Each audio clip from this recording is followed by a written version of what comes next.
Hello everyone, and welcome to Classic Gaming Today, where we take a look at the gaming experiences of the past through the eyes of the present. I am your host, Tony, and today we're going to look at E.T. the Extraterrestrial, an adventure game developed and published by Atari and released in 1982 for the Atari 2600 home video game console.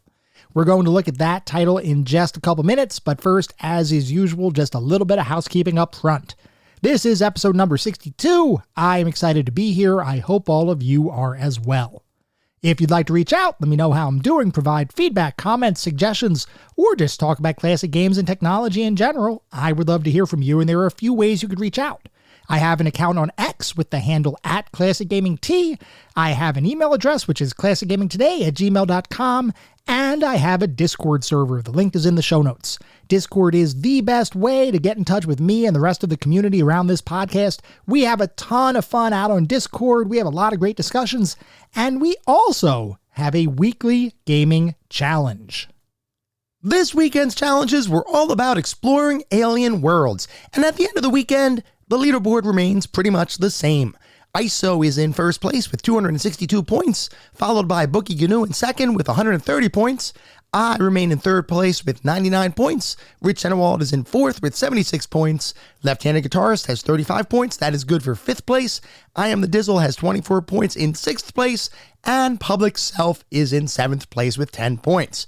The only way to join in on the fun is to actually join us over on Discord. You do not have to win the challenge in order to win prizes. So if that sounds like something that would be a good time, check us out over on Discord.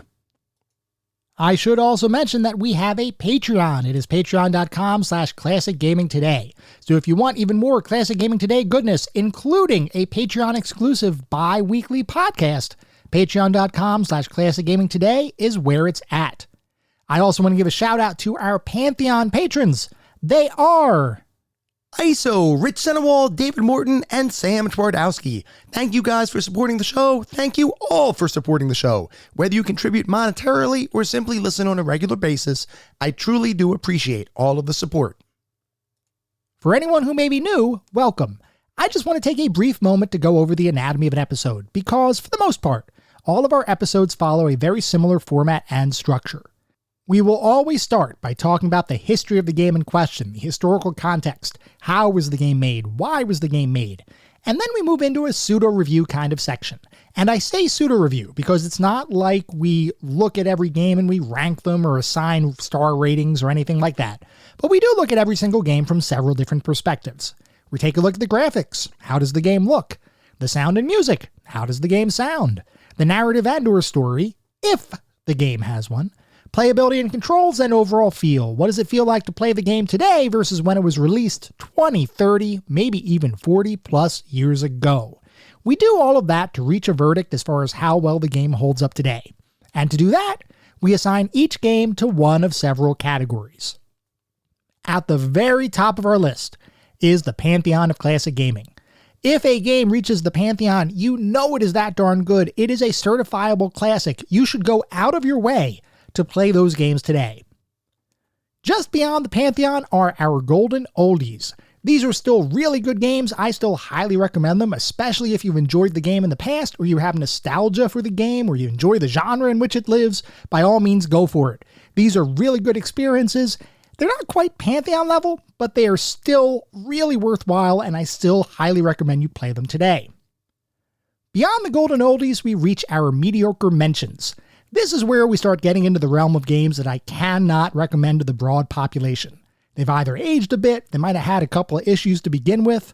You could still have a good time, especially if you enjoy the genre in which the game lives, but for the most part, I cannot recommend these games to the broader gaming population. And then beyond the mediocre mentions, we reach the footnotes. These are the games that are best left in the annals of history. I have played them, so you don't have to. I cannot recommend anyone play these titles today.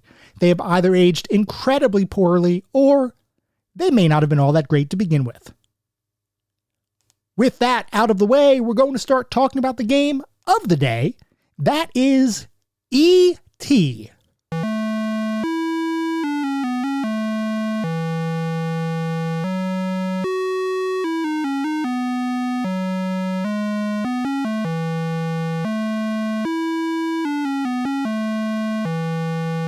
E.T. is an adventure game developed and published by Atari and released back in 1982 for the Atari 2600 home video game console. Before we can talk about E.T. the video game, we have to talk about E.T. the movie, which was released in the summer of 1982 and would represent the latest in an ever-increasing line of blockbuster movie releases by rock star film director Steven Spielberg. We've talked about Steven Spielberg previously, but just to refresh everyone's memory, Steven Spielberg today is known as one of the most bankable and well-respected movie directors in all of Hollywood, with 9 Academy Award nominations and an American Film Institute Lifetime Achievement Award, just to name a couple of the many accolades that he's received over his career. Back in the early 80s, though, he was still an up-and-coming director, though by the time our story starts, he had already established himself as someone to pay attention to, as he would release a number of increasingly successful films throughout the 1970s, with perhaps the most important release of the decade being 1975's Jaws, about a great white shark terrorizing a beachfront community. That film was a critical moment in movie history, as it would be the first film to be recognized as a quote-unquote summer blockbuster, and would, shortly after its release, achieve the distinction of being the highest-grossing film ever released, at least for the time. Jaws was the movie that put Spielberg on the map, and he would follow that up with more critically acclaimed box office releases, including Close Encounters of the Third Kind in 1977, and one of my personal favorites, Indiana Jones' First Adventure, Raiders of the Lost Ark in 1981. To say Spielberg's star was on the rise would be an understatement, and you might expect that with such success, Spielberg would remain constantly busy with no time to think about or consider anything other than what his next film was going to be. This, however, wasn't necessarily the case. Sure, he received a ton of media and fan attention, but some of his films, particularly Raiders of the Lost Ark, required Spielberg to be away from friends and family for extended periods of time, and it was during some of these film shoots that he began to feel increasingly lonely. Now, this wasn't the first time Spielberg would experience a feeling of loneliness, as back in 1960, shortly after his parents' divorce, he had gone through a period of time where he felt like his life had a void, an ever-increasing hole that he didn't know how to fill. So he turned to his imagination, and ended up inventing an imaginary alien friend who would, in his own words, be the brother he never had and a father that he didn't feel he had anymore. As Spielberg experienced those similar feelings of loneliness while filming Raiders of the Lost Ark, his mind wandered to his youth, and he recalled the imaginary alien companion he had once created. This, he thought, would be a great idea for a future film, and in fact, he had some prior experience with the concept of aliens and UFOs in film. Recall that he had previously released Close Encounters of the Third Kind a couple years earlier. So he worked with relatively new screenwriter Melissa Matheson to come up with a script for a family-friendly alien adventure, which she promptly drafted in just 8 weeks. Entitled E.T. and Me, Spielberg read the draft and was immediately impressed. He knew this would make for an amazing film, and while the script would be revised a couple of times between this initial draft and when he would start trying to get the film made, he was confident that Matheson had delivered a hit. But when he went to sell the script to Columbia Pictures, who Spielberg had worked with previously on fellow alien-centric story Close Encounters of the Third Kind, he hit a snag. Executives at Columbia Pictures didn't think Spielberg's new film would be well-liked or profitable.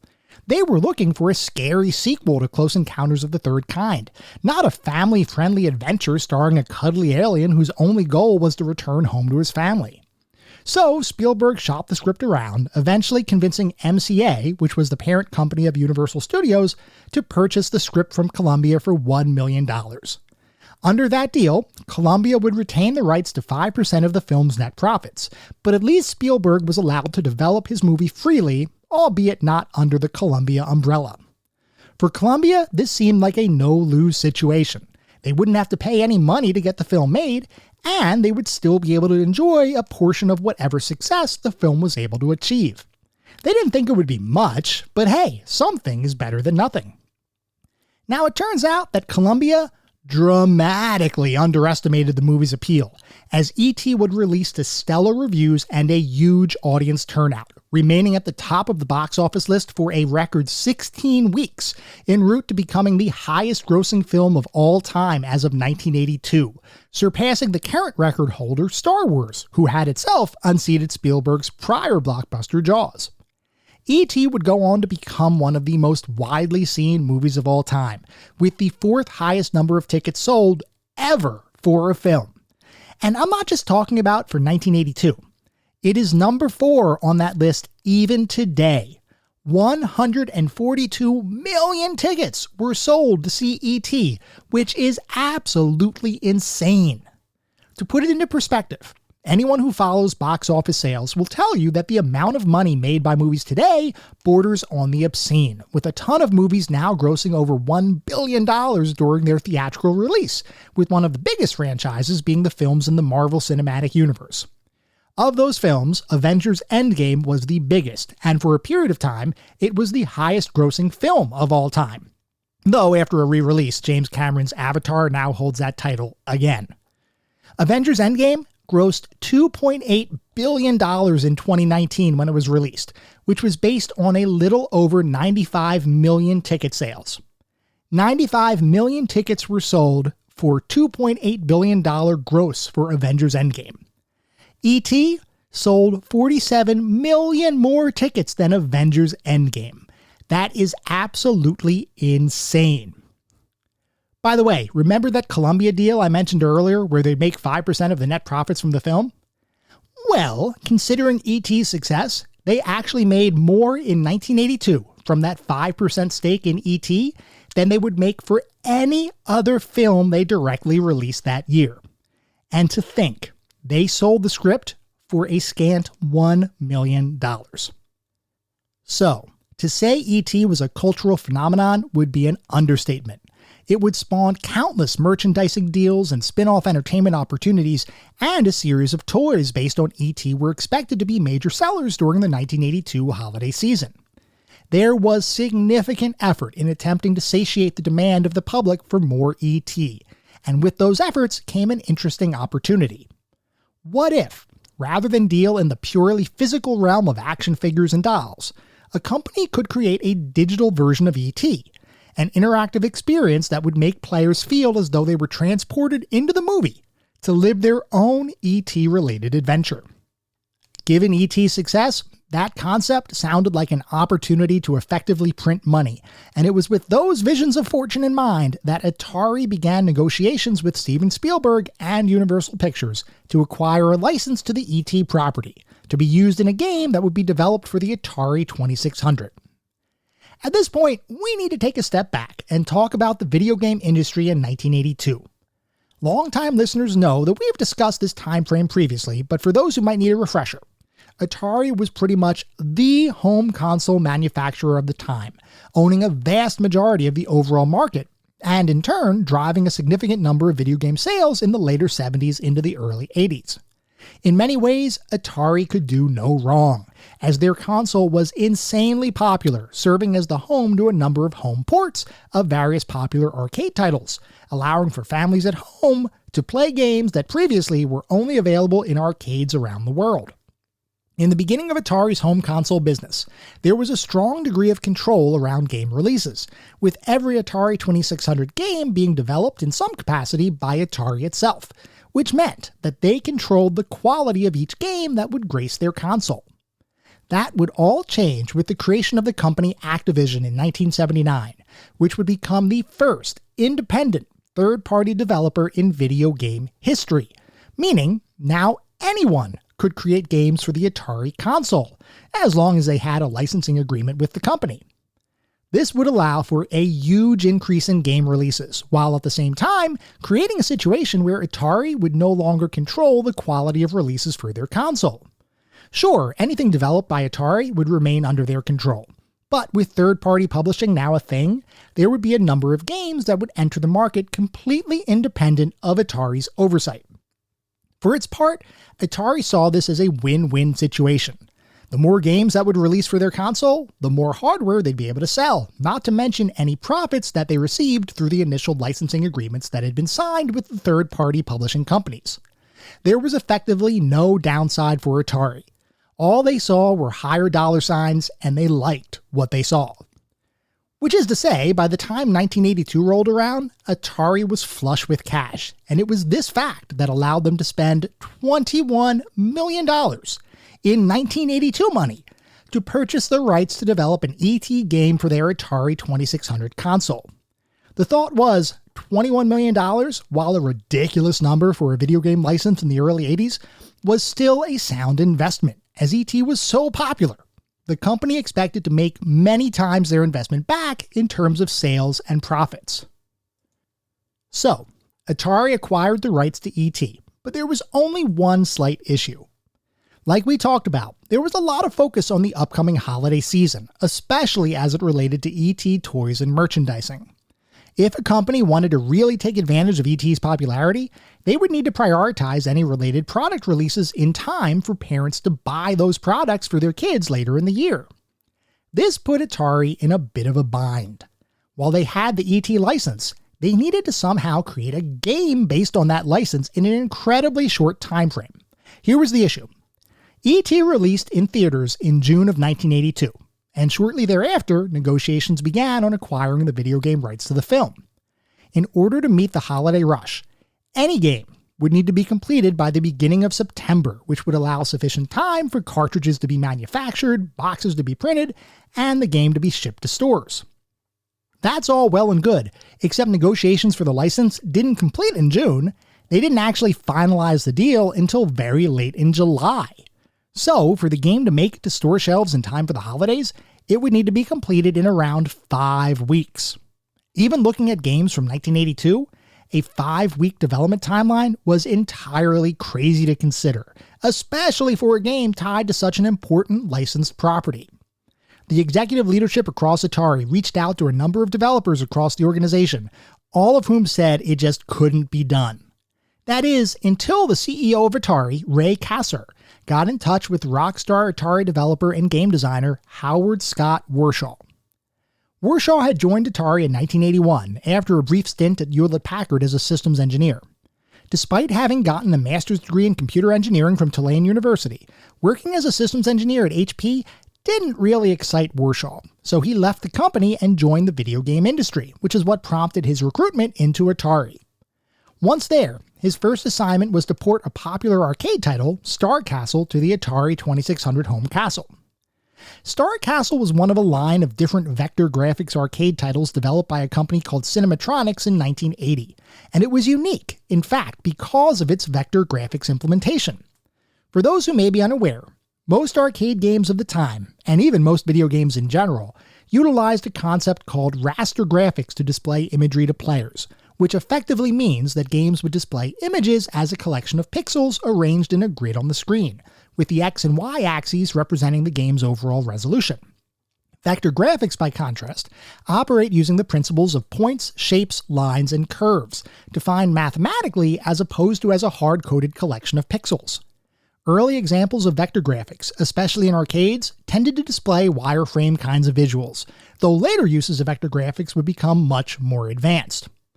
Anyway, Star Castle was a game that utilized vector graphics, and Warshaw's assignment was to convert that game onto the Atari 2600. There was only one problem.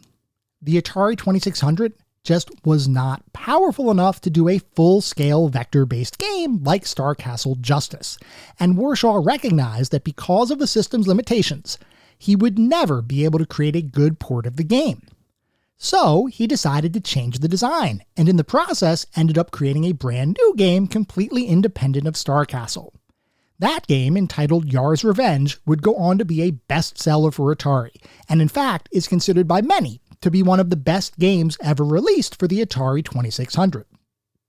With the success of Yar's Revenge, Warshaw had quickly proven himself to be a quality game designer and developer, and despite the fact that Yar's Revenge was his first game, he showed a level of game design maturity that others in the company had a hard time matching. Because of that success, Warshaw would be given the opportunity to choose his next project, and he decided to try his hand at bringing Raiders of the Lost Ark, Indiana Jones' first adventure, to the Atari 2600 as a licensed title. That game, being tied to a very popular and lucrative film license, was a much bigger challenge for Warshaw to complete, as he was under intense pressure to make sure he developed something that would live up to the Indiana Jones name. At the same time, though, Warshaw was intrigued by the promise of the Indiana Jones license. Working on the conversion of an arcade game, while not an unimportant task, didn't feel as compelling to him as adapting a popular property into a video game, as he felt the act of creating that adaptation had better opportunities for creativity while bringing with it unique challenges which he enjoyed trying to solve. After a meeting with Steven Spielberg himself, where Warshaw and Spielberg discussed the proposed game design, Warshaw would sit down to develop the title, and in the process would create yet another critical and commercial blockbuster for Atari, with many praising the game's gameplay and overall mechanics as being beyond what many were used to seeing in traditional Atari games. Warshaw was 2 for 2, having completed his first 2 games, both of which released to commercial and critical success, and he knew that he had the skills to continue to be a high-quality game designer for as long as he'd remain in the industry. So, when the opportunity arose to work on bringing the E.T. game to life on the Atari 2600, he leapt at it, despite the severely compressed 5-week time frame that he had available to complete work on the title. Now, some of you might be saying, why the heck would Warshaw agree to try to develop E.T. under such a time crunch? And the answer to that is, there were actually several reasons. For one, Warshaw looked at the title as a personal challenge. Recall, he had proven to himself that he was a top-tier game designer, and despite the fact that each of his first 2 games were created over a period of months as opposed to weeks, he truly believed that he would be able to successfully complete E.T. in the time that had been allotted to him. Whether that was overconfidence or uninformed planning, I can't say, but Warshaw had no doubt in his mind that he would be able to complete the game in time for the holiday season. Another reason Warshaw decided to work on the game is because the CEO of Atari, Ray Kassar, had personally asked him to work on E.T., and the reason Kassar singled Warshaw out was because Steven Spielberg had explicitly requested that Warshaw work on his E.T. conversion.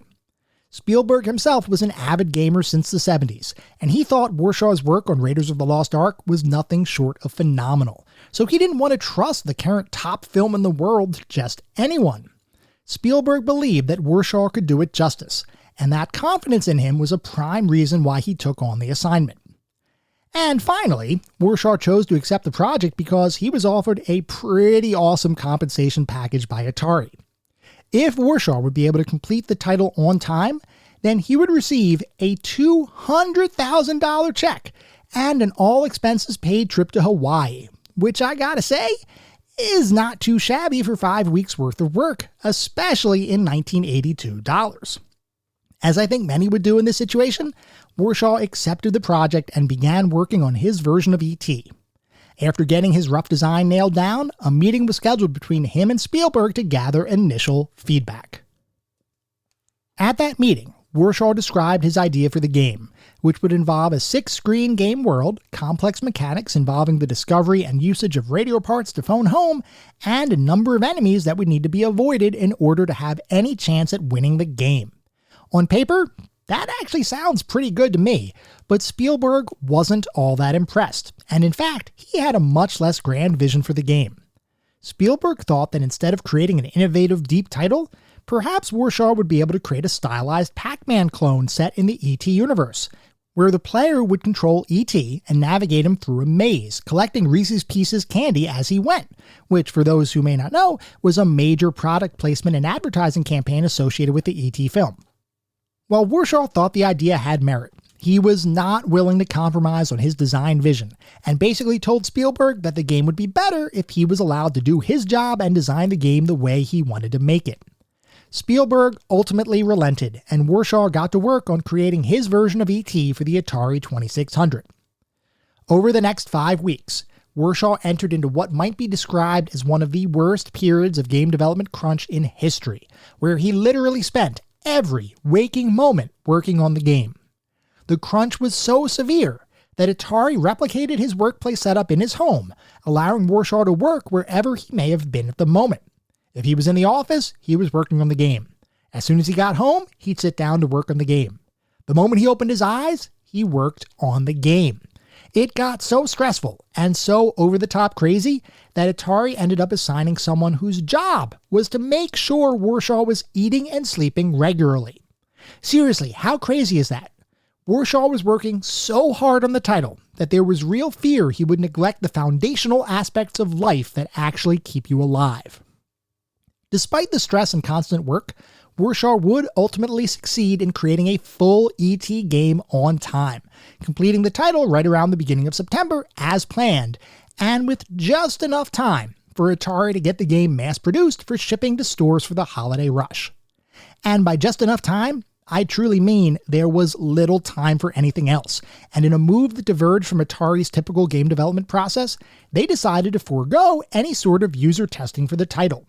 From Atari's perspective, this was an acceptable risk. Here they had the newest game, created by one of their top game designers, tied to the hottest film property around. There was literally no way this could possibly fail. With that confidence firmly in place, E.T. would release for the Atari 2600 in December of 1982, and to say that it was a highly anticipated title would be an understatement, as numerous parents had E.T. on their holiday shopping lists, and news outlets everywhere were covering its release. Many believed that E.T. would be the harbinger of things to come, and would usher in an era of high-demand licensed video games titles based on hot properties that a lot of people expected would be a huge hit amongst the gaming community. And you know what? At least part of that statement was true, but we'll circle back to that one in a little bit. As it relates specifically to E.T., it would sell extremely well over the 1982 holiday period, with 2.6 million copies sold in December alone. And critical response to the game was surprisingly decent, with some praising the game's difficulty, game mechanics, and tension-filled gameplay. It appeared like Atari was going to have a hit on their hands, and it's a good thing too, because in anticipation of the holiday rush, Atari ordered a significantly higher number of cartridges to be produced than they expected to sell right away. The thought was this was a game that was going to have staying power, and Atari firmly believed that it would win the 1982 holiday season and would continue to sell numerous copies of the game into 1983 and beyond. At this point though, a funny thing happened. Kids who received E.T. as a holiday present sat down to begin playing the game, as you usually do when you receive a fresh new title. They expected to relive the magic of the movie that so many had loved. What they got, though, was not the experience they anticipated, and the children of the world started a large-scale rebellion against Atari. Okay, maybe that's just a little bit of hyperbole, but the fact is, many kids simply didn't like the game and complained that the controls were unintelligible, the graphics were subpar, and the game mechanics were frustrating. They thought they were getting a prized present, but what many received instead was a lump of coal. That discontent led many children to actually ask their parents to return the game to stores, which I've got to say from personal experience is a little crazy to me. I have been gaming a long time, and I've received my fair share of titles that didn't live up to my expectations. But I think I've only returned a video game once in my entire life, and that was, well, I actually don't remember, which is killing me right now. I have literally been sitting here for 10 minutes racking my brain trying to remember what that stupid game was that I ended up returning to Electronics Boutique back in the 90s. This is going to irk me so badly. Anyway, my point there is, a game would have to be really bad to get me to return it, and for kids of the time, that was pretty much a similar sentiment. You just didn't return video games around this time. Those experiences were too precious to simply send back just because you didn't like them. And most of the time, kids would persevere with a subpar game simply because they didn't have much choice. E.T. for many was so disliked that it caused kids all around the world to simply say, "No way, enough is enough."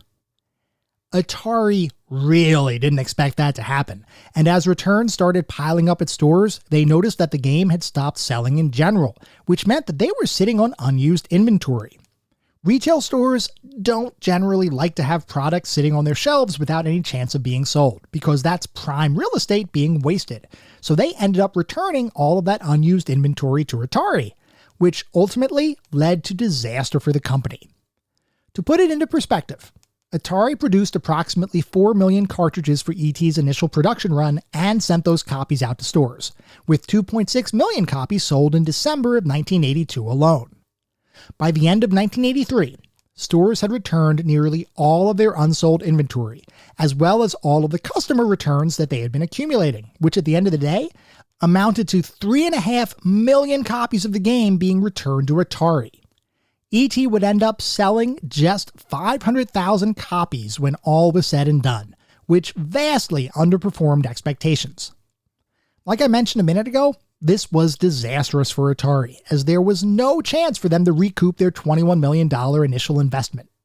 This failure, coupled with the general downturn in video game sales and reduced consumer confidence in the video game industry, would eventually cause Atari to effectively be decimated, and in turn would contribute to the entire video game market crashing in 1983.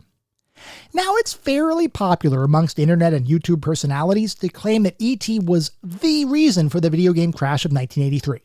But the fact is, that simply isn't true. We've talked about it before, but the video game industry was already reaching a tipping point by the time E.T. came out, primarily because of the severe amount of shovelware titles that had been released on home consoles following Atari and Activision striking up the first third-party publishing deal, and in the process, changing the face of the gaming industry forever. E.T. was certainly a contributing factor to the crash, but to pin an entire industry's economic collapse on a single poorly received game is just not accurate. Also not accurate were the news reports that millions of copies of E.T. were buried in a landfill in Alamogordo, New Mexico in late 1983. For years, people believed that Atari was trying to bury their mistake, literally, by getting rid of all of the unsold and returned E.T. cartridges and game boxes. This would be proven false in 2013, though for what it's worth, there was a hint of truth to the urban legend, as numerous copies of E.T. would be found in the Alamogordo landfill, including copies of various other unsold titles that Atari had no need to keep in inventory. Overall, only around 1,300 game cartridges were unearthed in that landfill. While it might not have been the millions expected, it did at least lend some credence and closure to the urban myth. Interestingly, the level of fascination around E.T.'s failure was so culturally significant that a number of museums, most prominently the Smithsonian Institution, were given artifacts recovered from the landfill dig to include as display pieces for museum patrons to look at. That seems to me to be a fitting end to the legend surrounding E.T., one of the gaming industry's greatest failures, forever immortalized as part of our collective cultural history. Howard Scott Warshaw would eventually leave the video game industry to focus on other endeavors, and would over the years become a published author, documentary filmmaker, and most recently a practicing psychotherapist. Despite all of his other successes, his association with E.T.'s creation has made him a legendary, infamous figure in the video game industry, and while for a long time his name carried a negative connotation, recent years and retrospective analysis have shown a different light on Warshaw. Instead of being responsible for nearly killing the video game industry, many today recognize that he almost achieved an impossible task in bringing E.T. from concept to completion in 5 weeks' time. A better understanding of his efforts have earned him newfound respect, and today there is no longer a dark alien-shaped cloud hanging over his head. Atari's future would be decidedly less rosy, as they would never again achieve the levels of success that they enjoyed prior to E.T.'s release. Atari does still exist today, which honestly deserves an attaboy from all of us, though it is most certainly not the same company that it was back in the late 70s and early 80s. E.T. itself, though, is perhaps one of the most important releases in all of gaming history. As an objectively colossal failure, E.T.'s release served as an important lesson for future game developers, and is a cautionary tale that teaches all of us not to rest on our laurels or assume past achievements will automatically ensure future success. While it is popular to ridicule E.T. simply because of it existing in the first place, I would offer a different take. Instead of simply cursing its existence, I believe it should be recognized as a pivotal point in video game history. I'm not saying it should be celebrated as a game, but its existence did truly impact the world of gaming forever, and even extended into non-video game popular culture. I'm sure there are individuals out there who believe E.T. should be stricken from the record books, but for me, E.T. is a title that, while most likely not on anyone's best games of all time lists, is certainly an experience that deserves its spot in video game history, and as such, should absolutely continue to be remembered.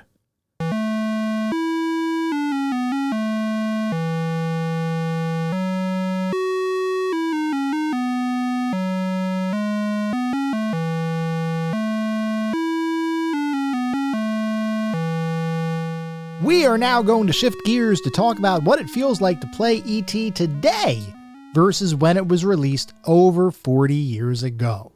So, for those of you who may not have played the game before, E.T. can best be described as an overworld adventure game kind of title, where you have to navigate around a series of screens, avoid enemies and obstacles, and explore hidden, or maybe not so hidden, depths.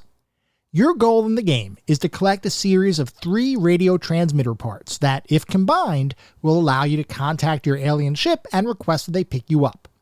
Assuming you make your way to the landing zone in time, your alien ship will come and pick you up and you will have effectively beaten the game. So, obviously, E.T. is a pretty simple concept at the highest level. But there's actually a surprising number of mechanics in the game, and I want to discuss each one in detail, primarily because E.T. has become famous, or perhaps infamous, for being one of the worst games of all time. There are countless YouTube videos, magazine articles, and blog entries about how E.T. is some indecipherable mess that is completely impossible to play, and I feel like sometimes people just like to jump on a popular bandwagon and ride it all the way home without taking the time to try to experience something for him or herself. I'll let you all in on my own personal opinion on the game later on, but before we get there, let's talk about how to actually play the game. The first thing I want to impress on everyone is the fact that if you don't have a manual for E.T., go out and get one, or at a minimum, look up a scanned version online, because there is little chance you'll be able to play the game without it. My suspicion is that many modern gamers may have attempted to pick the game up without reading the manual, because today, manuals aren't even really a thing. I actually don't remember the last modern game I purchased that actually came with an instruction book. Nowadays, all of those instructions are baked into the early moments of the game, so there's no need to ship any sort of supplemental materials. I really do miss hard copy manuals, but unfortunately, I don't think we'll ever see a return to mass-produced instruction books. Anyway, if you don't have a manual for E.T., you're going to be completely out of luck, and you'll likely think the game is completely unplayable. So, go get one. Okay, now that that's out of the way, let's talk about the game.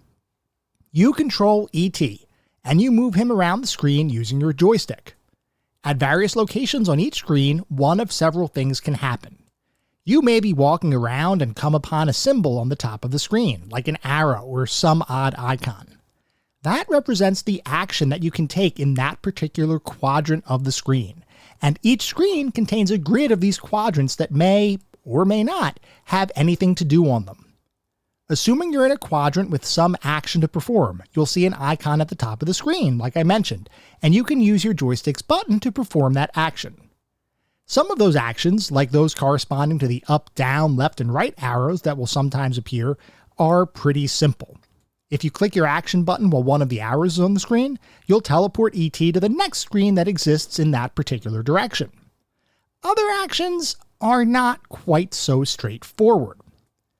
As an example, you might encounter a section of the screen that displays a question mark. If you hit your action button here, you'll be shown the location of one of the missing radio transmitter pieces that you need to complete the game, assuming one exists on that particular screen.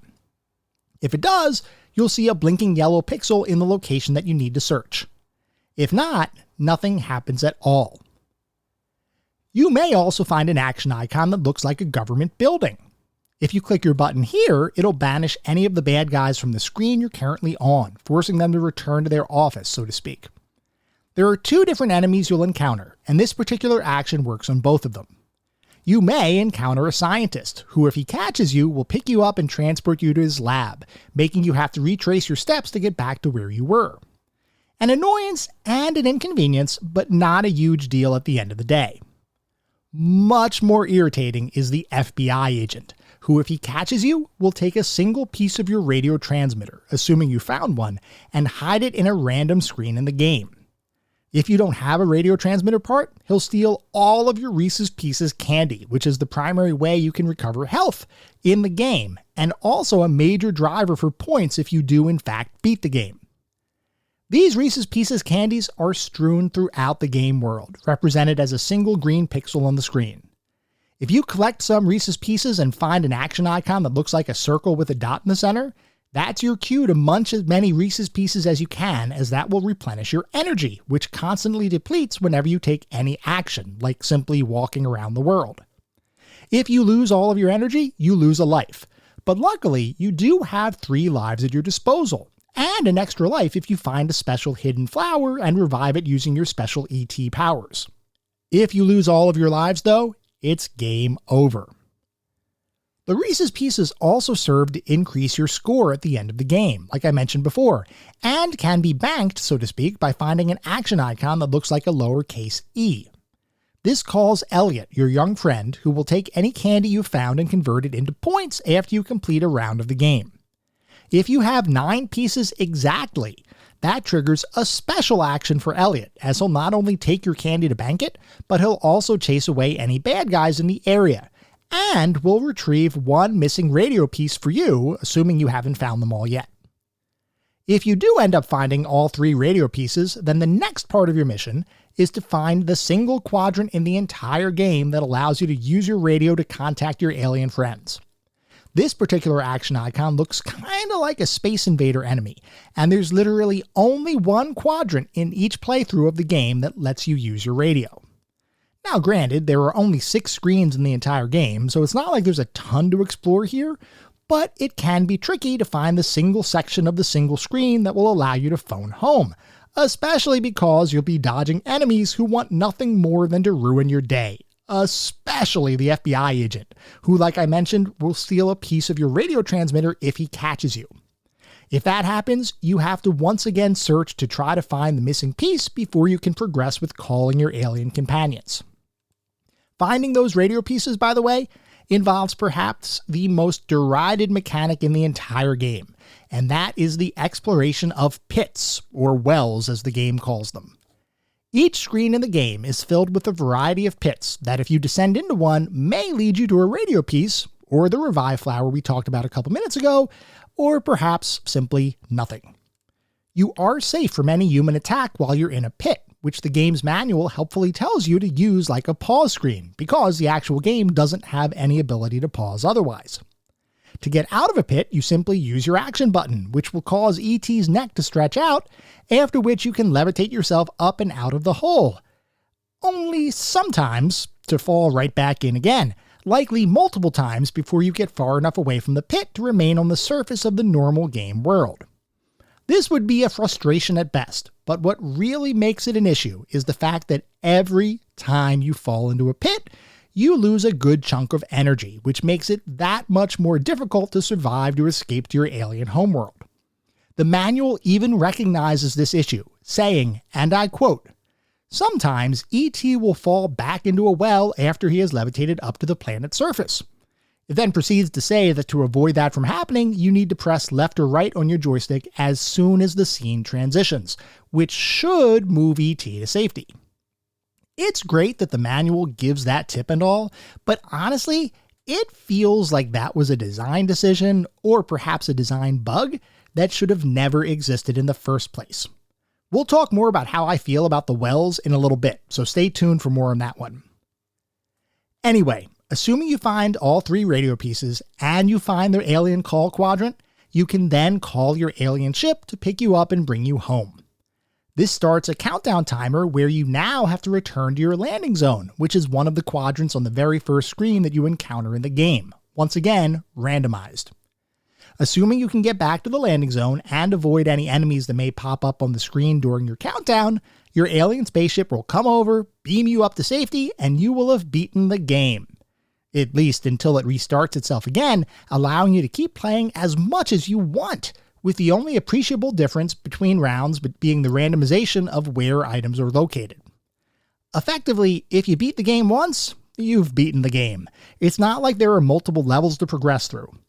In this way, it's pretty similar to classic arcade titles, where your only goal was to get as high of a score as possible, And if you did manage to beat a game, so to speak, your reward was to simply play it again, accumulating more points in the process. So that's pretty much E.T. in a nutshell. Something that I'm hoping has been impressed upon you is the fact that the game is actually pretty darn complex for an Atari 2600 title. This is not a simple single screen kind of experience.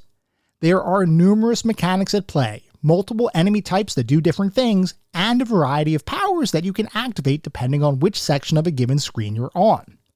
While we'll talk about how the game actually executed on those mechanics in a few minutes, the fact is, E.T. is a surprisingly ambitious game for the time in which it was released, and I feel like that sometimes gets missed when many people look at E.T. and simply assume it is the worst and most poorly designed game of all time. Before we talk about the more specific aspects of the game though, I do want to take a look at the back of the box, because, as you all know, I love looking at the back of the box for these games. I love learning how different companies marketed their titles, and especially when we used to make buying decisions about purchasing games. A lot of times, we didn't necessarily know a ton about these games. We may have had magazine articles and reviews, but beyond that, a lot of the buying decision was based on if the box looked cool and what the back of the box said. Especially with something like E.T. Now this one, people probably knew about, or at least they knew of E.T. So when they went out to buy the game, at least initially, they kind of knew, hey, I'm getting E.T. But if they actually looked at the box, I wonder what they would have really thought. So let's take a look at the back of the box. So for E.T., for the Atari 2600, the back of the box says, the object of the game is to find pieces of E.T.'s phone. Once all pieces are found, E.T. calls home and the spaceship arrives to pick him up. E.T. can collect Reese's pieces scattered around in order to regain energy, which is constantly depleted with time. For use with North American and other NTSC television sets only. And then it says, E.T. the Extraterrestrial, 1 video game, 1 player, 2600 video computer system.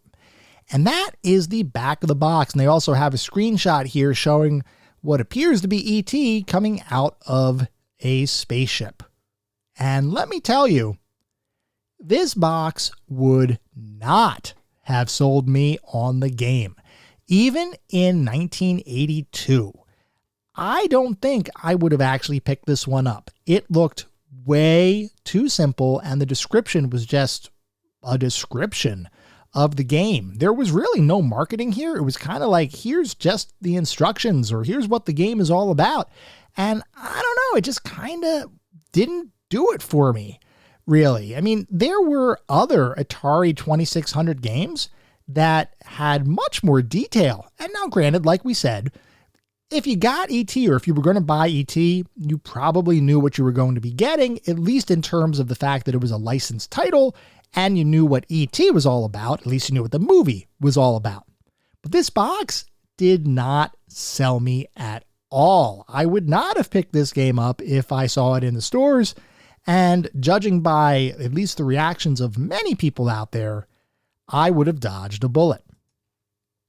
But we don't just trust what other people say, we have to look at the games ourselves. So let's talk about the more specific aspects of E.T., and we're going to start by talking about the graphics. I certainly hope you like the color green and all of the shades and variations that dark and darker green provide, because you're going to be seeing a lot of green as you play E.T. For the most part, every single screen and location in the game world is green, with the exception of the area with the FBI and Science Lab, which is colored blue, which is a nice change of pace. Otherwise, the graphics are green, all the time. Okay, look, I know I'm being just a little bit over the top, but honestly, the game is green. We do have to recognize the limitations of the Atari 2600's hardware, which is certainly not a graphics powerhouse. But at the same time, it was in fact capable of displaying colors other than green, and I feel like E.T. would have benefited from having a bit more diversity in its environment. Character models, by contrast, do have a bit more detail, though they're pretty much what you would expect from an Atari 2600 game. Meaning, they're blocky, and you really have to use your imagination to see the character that the game's designers want you to see. I am not knocking this aspect of the game, mind you, as the Atari 2600 simply doesn't have the power to render things in much more detail. But while that may be true, if we look at it through a modern lens, we can see very quickly that the visuals just do not hold up today.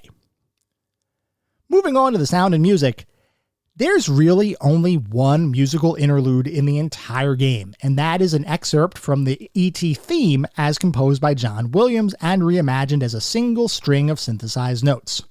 Surprisingly, that theme is crystal clear and sounds strangely compelling for an Atari 2600 era song. I'm not sure if that's because it's a John Williams theme or something else entirely, but I thought the musical interlude was well done. That being said, that interlude is literally the only piece of music in the game, and I'm not sure it's good enough to completely make up for the lack of other music throughout the game's various segments. Sound effects are pretty blah as well, with only the simplest of effects used for when E.T. walks around an environment or tries to run from a bad guy.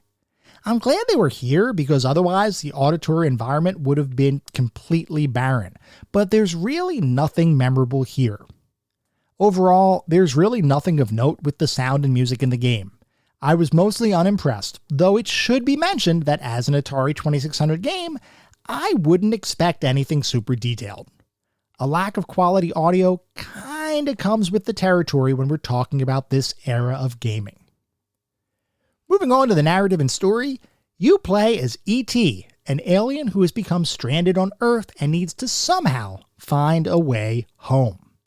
The only way to do that is to contact your alien companions, which begins a quest to retrieve 3 pieces of a radio transmitter that have become hidden in a series of pits strewn about the game world. You need to navigate the world, find those lost radio transmitter pieces, and phone home, all while avoiding FBI agents who want to steal your possessions and scientists who want to capture you to further their own extraterrestrial research. Assuming you can contact your alien friends and make it to the landing zone in time, you just might be able to escape Earth, and hopefully, return home. The story here roughly mimics the main story beats of the E.T. film, and for the most part, it works within the context of the game. Obviously, a little bit of imagination is needed in order to make the story actually match the action shown on the screen, which is very simple and lacking in detail, as you might expect for an Atari 2600 title. But from my perspective, the story worked just fine. No real complaints here. Moving on to the playability and controls, this is one area where I do have a number of thoughts. First, I want to get one thing out of the way. E.T. is a playable, understandable experience that you can in fact beat, assuming you understand the game's mechanics and what it's asking the player to do, which in this instance really does require reviewing the instruction book. Assuming you do that, you'll understand all of the mechanics that I mentioned earlier on, like teleporting to different screens, radioing your alien friends, and every other action you can do in the game world. You might think that the game is an unplayable mess given the way it's often portrayed, but that simply is not the case. The controls all work fine and are responsive to your inputs. From a technical perspective, there's nothing inherently wrong with the controls. Where the game falters, however, is in the execution and design of some, if not many, of the game's mechanics. So let's start by talking about the pits in the game, which is probably the one mechanic that gets the most attention by the majority of the game-playing community. Many people say the pit mechanics are broken, and to that I say, sort of. I mean, the act of falling in pits works just fine, and getting out is simple enough. The issue is, there are a ton of times where you fall in a pit and it feels completely random. The biggest time when this happens is actually ascending out of a pit, where you're placed on the overworld screen and almost immediately fall back into the pit, sapping some of your energy in the process. There are other times, though, where depending on which screen you transition to, you might fall into a pit before the next screen even loads. Now, I recognize that if you spend enough time playing the game, you will eventually memorize the game world layout and can, in many cases, avoid pits when transitioning from screen to screen. But for the more casual player who just wants to play a round or two of the game, there will likely be a good deal of frustration, and it will feel like you are randomly falling into pits. That's not actually what's happening, but regardless, there's definitely a design flaw here. And speaking of design flaws, the fact that the game manual has to tell you that sometimes E.T. will fall back into a pit unless you move out of the way in the right direction at the right time just smacks of something that should have been obviously unfun and should have been addressed as part of the development process.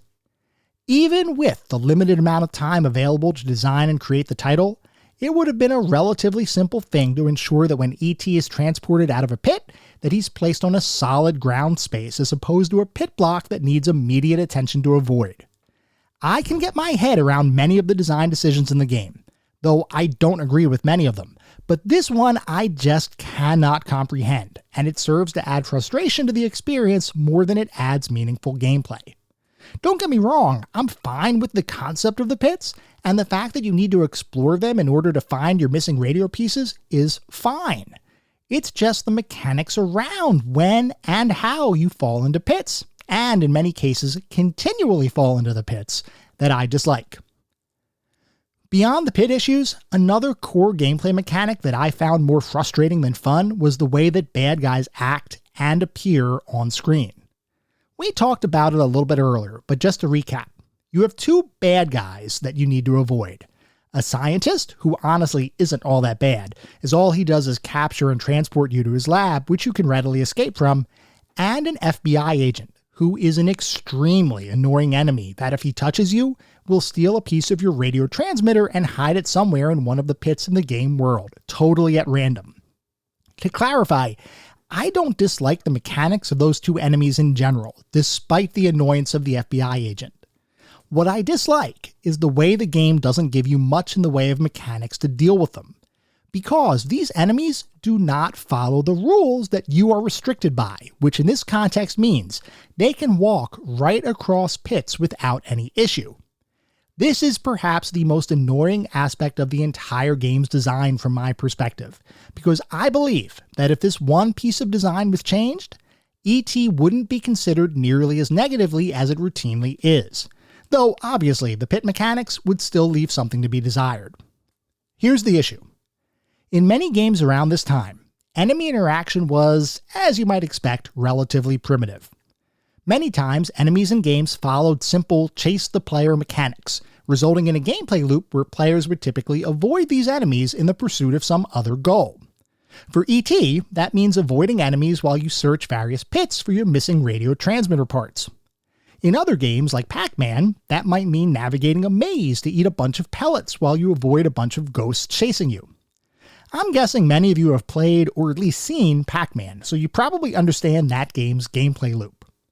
And while the game might look simple, there's actually a surprising amount of depth related to how you avoid certain ghosts and how you pick your path through the maze to maximize your chances of success. Now, imagine a world where the ghosts in Pac-Man aren't confined by those maze walls, and they can simply rush you non-stop while you still have to abide by the rules of the game world. That would be a dramatically less deep and more frustrating experience. All semblance of strategy goes out the window when you have an enemy that simply makes a beeline towards you, without you having any appreciable recourse to avoid it. This is the issue with E.T.'s enemies. What could have been an interesting cat and mouse kind of mechanic involving you navigating a screen full of pits and causing enemies to either have to navigate around them themselves or maybe even fall into the pits as a trap, devolved into a frustrating series of movements that punished the player unnecessarily while providing no real benefit for successfully avoiding an enemy. Sure, you might maintain your hold on the radio parts you so desperately need, but that's only a momentary thing, as you'll almost certainly encounter an enemy on the next screen that will chase you down. There were even times when an enemy literally spawned on top of me, meaning avoidance was 100% impossible. You simply lose your radio part and move on with your day. This, in particular, was frustrating. Bottom line, the game's unique design decisions, while conceptually sound, just are not executed well enough to be considered anything other than frustrating and, in some cases, unfair. So overall, how did it feel to play the game? I will say, I did not despise the experience of playing E.T., and if anyone actually takes the time to learn how to play the game enough to beat it, you'll see that there is actually something here that could have been a worthwhile experience. Hidden between the pits and FBI agents and random pieces of Reese's candy lies a game that could have, dare I say it, been good. But that's not the game we got. Now I want to be clear. E.T. is not a great game, but it's also not irredeemably awful, and I truly think that its infamy is largely driven by internet bandwagon mentality. That's not to say anyone who critiques the game is wrong, because heck, I just did a bunch of critiquing myself, but is it the worst game of all time as many people popularly claim? No, I truly don't believe it is. I should also mention that my perspective is based on playing the game at what is effectively the hardest difficulty, and you do have the ability to modify the game to either remove the scientist or remove both the scientist and FBI agent from your particular playthrough. That last option turns the game into something like a walking simulator because there's effectively no challenge at all, so I don't recommend you play it that way unless you really just want to walk around a green world to see what all the fuss or complaining is about. Otherwise, I recommend you play with all enemies enabled, which while frustrating at many points, still represents the best way to play the game. It ended up taking me a couple of hours to beat the game, so for anyone who does want to set aside some time to truly experience what E.T. is all about, you shouldn't have to give up more than a lazy afternoon to get your fill. It's probably still not the best way to spend your time, but it also isn't something that you'll 100% regret. No, I'd say you'll probably only be feeling around 80% regret or so. So, what is our overall verdict on E.T.? I don't think it's going to surprise anyone that E.T. for the Atari 2600 is very clearly a footnote based on every conceivable definition of the category, with more faults than positive qualities and a design that is likely much too cumbersome for many modern gamers and even retro gamers' expectations. From my perspective, though, this could have been something much, much more, and in many ways, I'm not upset that I played the game. But I am surely disappointed that it wasn't more than what it ended up being. That disappointment mostly stems from the fact that I truly believe the game had promise, and if just a few of the design elements and mechanics were changed, I think we'd all be talking about E.T. in a very different light. Unfortunately, that's simply the dreamer in me talking, and if I look at the E.T. we all did in fact receive, I cannot deny that it remains, undeniably, a footnote in gaming history.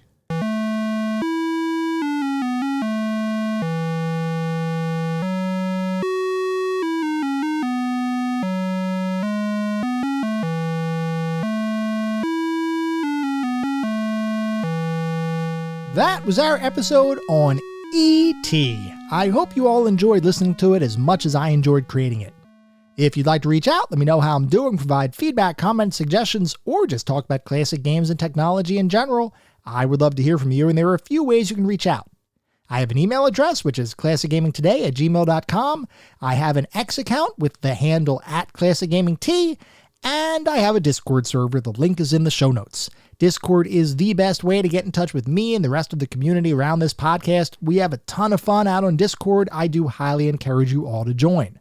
We also have a Patreon, which is patreon.com/classicgamingtoday. So if you're looking for even more Classic Gaming Today goodness, patreon.com/classicgamingtoday is where it's at.